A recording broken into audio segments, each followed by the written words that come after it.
In the race for the White House, new polls are showing some very unfavorable trends for President Biden.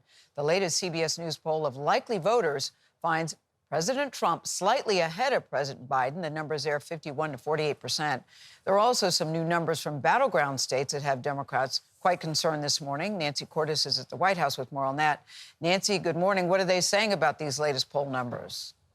Well, Gail, some Democrats we spoke to this weekend concede they've got some work to do based on what they are seeing in these new polls, starting with the fact that the frontrunner for the Republican nomination, Donald Trump, currently has what appears to be a major edge over President Biden on two key issues. First off, the economy. In our CBS News poll, only 18% of likely voters said that they'd be financially better off if Mr. Biden wins re-election, while 45% said they'd be better off if Trump wins.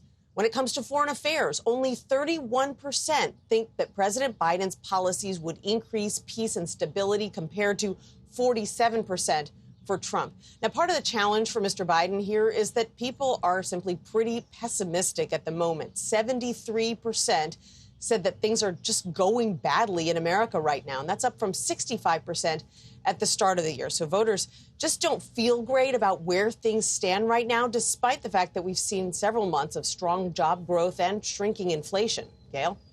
Well, we're about 100 days out now. We should also point out that the CBS News poll, not the only one showing bad news for President Biden. So what do you see in some of the states known as those battleground states that will probably decide this election? What are you seeing there? Yeah, this really caught a lot of Democrats by surprise, Gail. A New York Times poll of 6 battleground states that President Biden won back in 2020. Now, in 5 out of 6 of those states, Mr. Biden is trailing Donald Trump.